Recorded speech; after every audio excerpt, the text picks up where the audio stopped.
C'est effrayant. De se réveiller tous les jours et de dire « Je suis stupide, mais je vais trouver un moyen d'être plus intelligent. Je suis faible, mais je vais trouver un moyen d'être plus fort. » Il n'y a pas de raccourci. C'est toi contre toi-même.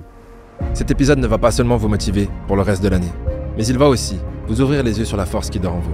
D'ici la fin de cet épisode, vous saurez ce que vous devez faire pour que votre cerveau aime faire des choses difficiles comme si c'était facile. Accrochez-vous bien, cet épisode va vous sortir de votre zone de confort. Lorsque je parle aux gens, je dois trouver un moyen de raisonner avec eux. Parce que tout ce que je veux leur dire, c'est... Laissez-moi vous enseigner la vraie vie, telle qu'elle est réellement. La raison pour laquelle vous êtes un perdant. La raison pour laquelle vous ne réussissez pas. Et la raison pour laquelle vous essayez d'aller à tous ces séminaires. J'ai participé à plein de séminaires. Je regarde dans le public. Et ces gens s'inscrivent chaque année pour aller à un séminaire, pensant qu'ils vont apprendre quelque chose de différent. Non, vous êtes fainéants. Vous savez exactement ce qu'il faut faire. Exactement ce qu'il faut faire. Parce que même moi, dans mon état, je ne savais ni lire ni écrire, mais je savais exactement ce que je devais faire. C'est juste dur de le faire. C'est dur de le faire.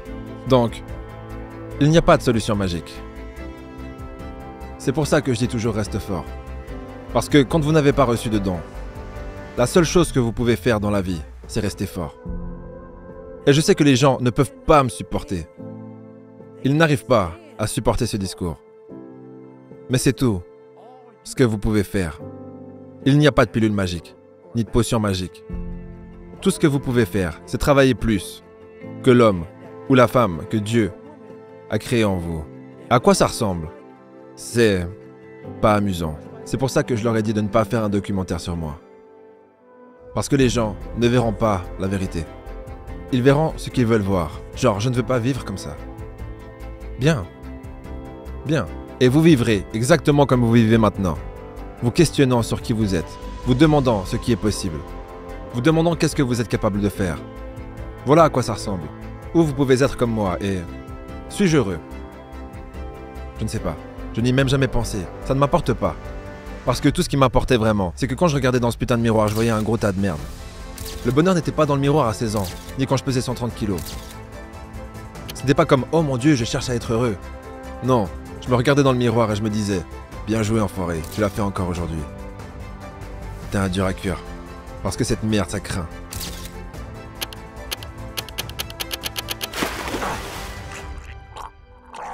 La plupart d'entre vous, venez regarder des vidéos comme celle-ci pour vous éduquer ou vous motiver. En tout cas, c'est ce que vous vous dites. Mais en réalité, c'est juste pour vous divertir. Si je suis honnête avec moi-même, je suis obligé de réaliser que cette chaîne est une chaîne de divertissement. Parce qu'en réalité, vous n'avez pas besoin de toutes ces vidéos de motivation pour faire ce que vous savez que vous devez faire. Le mot divertissement veut dire se tourner vers autre chose, et c'est quelque chose d'absolument nécessaire dans une vie équilibrée. Mais je pense que c'est important de ne pas confondre le fait de se divertir avec le fait d'avancer concrètement. Si vous avez besoin d'apprendre quelque chose en particulier, comme changer les roues d'une voiture, chercher un tuto sur YouTube à ce sujet, bah là c'est plutôt concret. Mais si vous vous laissez simplement séduire par ce que votre feed d'actualité vous propose, c'est d'ailleurs sûrement comme ça que vous êtes tombé sur cette vidéo, dans ce cas-là, c'est du divertissement. Et c'est ok, tant que vous en avez conscience. Et les gens se demandent, mais pourquoi est-il aussi froid? Je n'essaye pas d'être froid. C'est la réalité de ma vie. C'est la réalité de la vie de beaucoup de gens. Et donc, oui, cela a dû arriver pour que je sois hanté. Pour être hanté. Pour extraire l'homme que je suis aujourd'hui. Cette hantise est quelque chose qui est encore là aujourd'hui. Parce que peu importe combien vous vous améliorez, peu importe combien vous changez qui vous êtes, ce n'est pas permanent. Tu ne te réveilles pas simplement en disant « Oh mon Dieu, mec, tu es David Goggins, tu bats des records, tu fais ceci, tu fais cela. Les gens ne savent pas. Comment es-tu capable d'être si dur ?» Parce que je ne m'arrête jamais. Parce qu'une fois que je m'arrête, je retourne directement au David Goggins que j'étais. Et c'est le gars contre lequel je me bats constamment chaque jour. Et c'est un choix. Et ce choix vous rend incompris, il vous rend fou. Mais c'est comme ça chaque jour de ma putain de vie. C'est pour ça que quand j'entraîne un combattant ou quelqu'un, je lui dis « Tu n'as aucune idée de ta véritable grandeur. » Parce que vous utilisez tellement peu de ce que vous avez. Et si les gens peuvent apprendre à se concentrer, beaucoup de choses sont possibles. Bien que ça ne soit pas joli, comme par exemple les gens qui voulaient faire un documentaire sur moi, je leur ai dit non. Je ne veux pas que vous fassiez un documentaire sur moi. Parce que j'aurai des gens normaux de tous les jours qui me disséqueront en disant que ma vie est misérable. Qui voudrait vivre comme ça? Il a l'air, c'est un taré. Il est sûrement malade et psychotique. The one thing in life you gotta realize is this.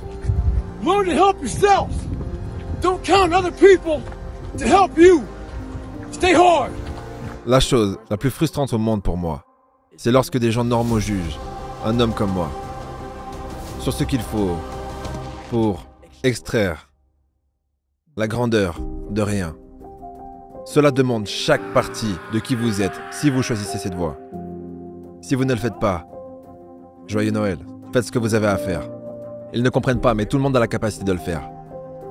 Mais ils ne le veulent pas assez. Ils préfèrent continuer à poser des questions et aller à des séminaires. Mais la grandeur est en vous. Je ne le dirai jamais assez, je le dirai 1 million de fois s'il le faut. Je ne suis pas désolé pour vous. Je ne vais pas enjoliver ce que j'ai à vous dire. Parce que vous savez tous que ce que je dis, c'est la vérité. Si vous n'avez rien, je déteste avoir à vous le dire, mais ce qui vous attend, c'est horrible. Ce n'est pas à documenter, ce n'est pas une émission de télé. Vous n'allez pas regarder ma vie et dire « Eh mec, venez regarder ça !» Vous allez être là, oh mon Dieu, c'est horrible, c'est un désastre, un cauchemar. Le travail acharné, c'est horrible. Ce n'est pas motivant. Pas du tout motivant. Ce n'est pas comme dans Rocky au 14e round où il se fait mettre à terre et appelle Apollo Creed. Ça ressemble plutôt à un homme coincé dans un putain de cachot. Et il n'y a aucun moyen d'en sortir. Par contre, vous avez la clé. C'est juste que vous refusez de l'utiliser.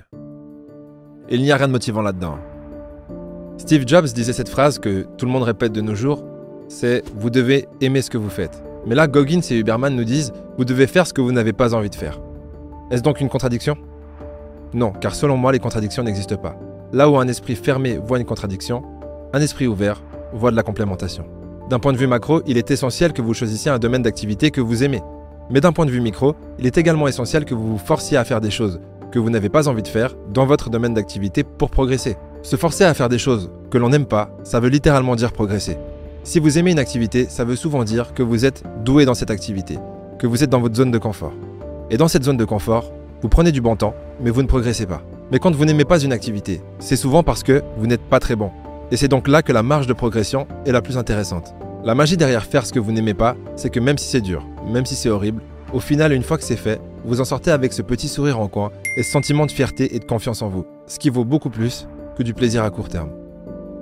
Je vais te partager un fait neuroscientifique. J'adore. Et je pense que c'est quelque chose que tu apprécieras. La plupart des gens ne le savent pas, mais il y a une structure cérébrale, appelée le cortex singulaire antérieur moyen. Et ce qui est intéressant à propos de cette zone du cerveau, c'est qu'il y a maintenant beaucoup de données sur les humains, pas sur des souris, montrant que lorsque les gens font quelque chose qu'ils ne veulent pas faire, comme ajouter 3 heures d'exercice à leur journée ou leur semaine, ou lorsque les gens qui font un régime et essayent de perdre du poids résistent à manger quelque chose. Lorsque les gens font n'importe quoi, et c'est la partie importante, qu'ils ne veulent pas faire, ce n'est pas le fait d'ajouter plus de travail, c'est d'ajouter plus de travail que vous ne voulez pas faire. Cette zone du cerveau grossit. Et voici ce qui est intéressant à propos de cette zone du cerveau pour moi. Et d'ailleurs, j'ai appris ça seulement récemment, car c'est des nouvelles données, mais il y en a beaucoup. Le cortex singulaire antérieur moyen est plus petit chez les personnes obèses. Il grossit lorsqu'elles font un régime. Il est plus grand chez les athlètes. Il est particulièrement grand, ou devient plus grand, chez les personnes qui se voient comme confrontées à un défi et qui le surmontent. Et chez les personnes qui vivent très longtemps. Cette zone conserve sa taille. À bien des égards, les scientifiques commencent à considérer le cortex singulaire antérieur moyen non seulement comme l'un des sièges de la volonté, mais peut-être même comme le siège de la volonté de vivre. Et toutes les données indiquent que nous pouvons développer cette zone. Ouais. Mais que, aussi rapidement que nous la développons, si nous ne continuons pas à faire des choses difficiles pour nous, que nous ne voulons pas faire, c'est la partie qui me semble si gogginesque. Et ouais. Ce que nous ne voulons pas faire, Si vous aimez les bains glacés, genre ouais j'adore les bains glacés, et que vous passez d'1 à 10 minutes, devinez quoi? Votre cortex singulaire antérieur moyen n'a pas grossi. Rien. Mais si vous détestez l'eau froide, si vous avez peur de vous noyer et que vous entrez dans l'eau et mettez votre tête sous l'eau, et que vous survivez, alors le cortex singulaire antérieur moyen grossit. Mais si vous ne le faites pas le lendemain, ou si vous le faites le lendemain et que vous l'appréciez, parce que hey, je l'ai fait hier, ouh, c'était super, joyeux Noël comme tu le dirais. Ouais, joyeux Noël. Devine quoi? Le cortex singulaire antérieur moyen rétrécit à nouveau. Pour moi, c'est l'une des découvertes les plus importantes que les neurosciences aient jamais faites. Pour répondre à ce que tu viens de dire, il n'y a pas de putain de raccourci dans la vie. Pour faire grandir cette chose, comment le faire grandir? Le faire. Et le faire. Et le faire. Et le faire. C'est le raccourci. Et ce raccourci, il est vraiment pas cool. Et c'est ce que j'ai réalisé. C'est ce que j'ai réalisé. Et c'est pour ça que je voulais pas venir ici aujourd'hui. Je ne voulais pas venir parler de passion et d'objectifs et de comment sortir du lit, comment utiliser son réveil et toutes ces conneries de phrases d'accroche. Parce que ce n'était pas comme ça que je vivais. Ce n'était pas comme ça que je vivais. Je me réveillais comme tout être humain et je me disais putain mec, je suis un sacré tas de merde aujourd'hui. Je me demande comment je vais m'en sortir. Et vous combattez ça. Et vous combattez ça. Vous ne l'effacez pas. Il n'y a pas de bouton delete. Mais vous pouvez avoir cette conversation dans votre tête. Vous devez construire votre volonté. Comment construire sa volonté? Exactement comme tu l'as expliqué. Si vous ne deviez retenir qu'une seule chose de cette vidéo, ça serait vous engager envers vous-même de faire tous les jours quelque chose que vous n'avez pas du tout envie de faire. Ça peut être n'importe quoi, mais moins vous en avez envie, mieux c'est. Aller courir, prendre un bain glacé ou une douche froide, faire un jeûne. Ça c'est pour les choses entre guillemets conséquentes. Mais par contre, pour toutes les petites choses, je dirais qu'il n'y a pas de minimum. Forcez-vous simplement à faire tout ce qui vous vient à l'esprit que vous voudriez repousser à plus tard. Vous passez dans votre cuisine et vous voyez votre évier plein, ne vous dites pas je le ferai plus tard, et faites-le tout de suite. Entraînez-vous à faire ce que vous n'avez pas envie de faire autant que possible. La discipline c'est comme un muscle qui doit être entraîné, et avec un peu d'entraînement, vous serez capable de faire ce que vous n'avez pas envie de faire, comme si vous en aviez envie. Pense à ça. Ce que nous enseignons aux gens, c'est la gentillesse envers soi-même. Est-ce que tu penses que si je m'étais enseigné la gentillesse, quand je pesais 130 kilos, où pensez-vous que cette conversation m'aurait mené si je m'étais parlé avec gentillesse? Je vais vous dire où ça m'aurait mené. De retour dans une supérette, pour une autre boîte de donuts au chocolat et un milkshake au chocolat. C'est ça l'une des voies. C'est l'une des voies que la plupart d'entre nous avons. Si vous voulez avoir une conversation là-dedans, vous devez créer une autre voix qui dira « Ok, comment ça va se passer? Ça va être très dur. » La plupart des gens souffrent de l'inaction, parce qu'il n'y a qu'une seule voix qui parle.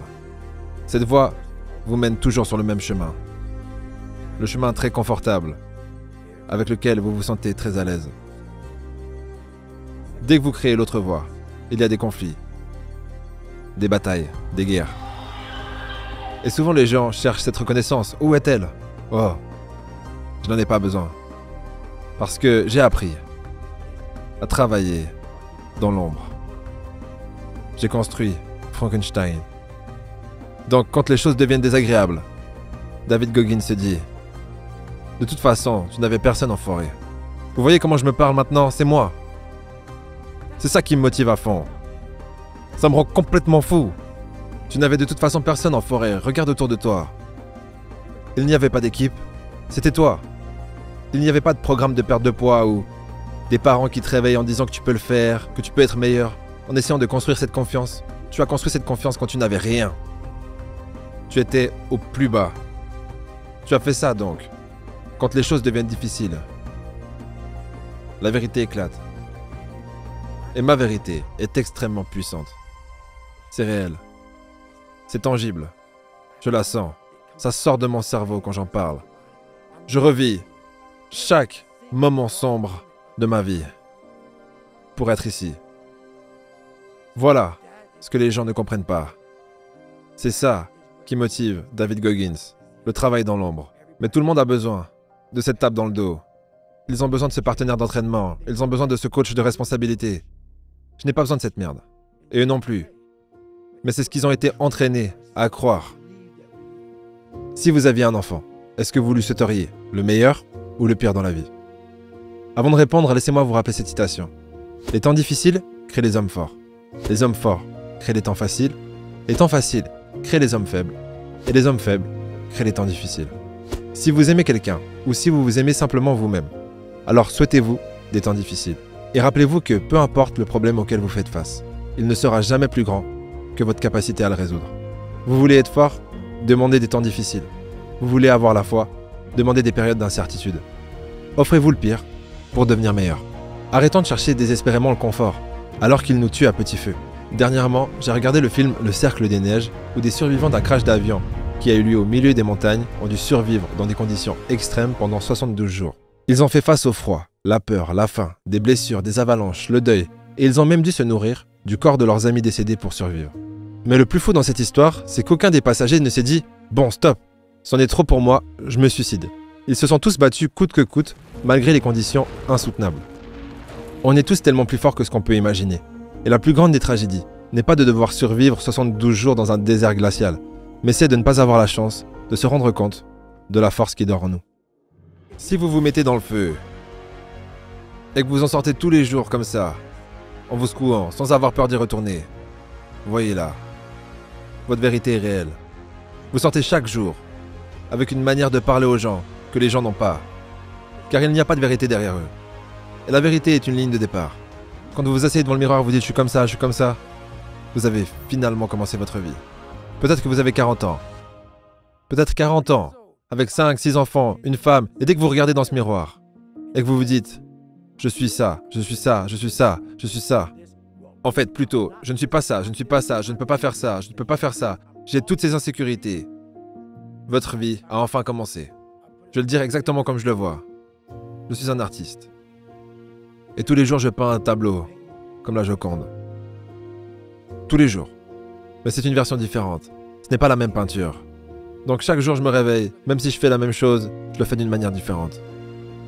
Donc chaque jour, je parcours littéralement mon esprit et je peins. Je crée ce chef-d'œuvre. Et le chef-d'œuvre, c'est toujours moi-même. Mais pour faire cela, vous ne pouvez pas avoir de distraction. Parce que si vous parlez à un artiste, ou qu'il essaie de penser à la prochaine peinture, il ne peut pas. C'est impossible d'écouter quelqu'un et en même temps d'écouter ce que votre esprit et votre corps vous disent que vous devez faire. Mais les gens ne font pas ça. Ils n'en font rien. Vous n'avez pas de passion. Vous manquez de passion, de motivation, de détermination parce que vous n'avez pas passé assez de temps avec vous-même. Votre esprit vous dira ce qu'il y a à faire ensuite. La plupart des gens manquent de quelque chose, car il y a tellement de choses enfermées en eux. Des choses que vous n'avez pas débloquées. Car environ 75% de vous est encore enfermé, est encore enchaîné. Car vous ne vouliez pas trouver votre volonté. Vous ne vouliez pas trouver votre âme, votre volonté, votre cœur, votre détermination, vos tripes, votre courage. Et ça a l'air effrayant. C'est effrayant. De se réveiller tous les jours et de dire « Je suis stupide, mais je vais trouver un moyen d'être plus intelligent. Je suis faible, mais je vais trouver un moyen d'être plus fort. » Il n'y a pas de raccourci. C'est toi contre toi-même. Toi contre toi-même. Et si vous ne comprenez pas cela, vous avez un vrai problème.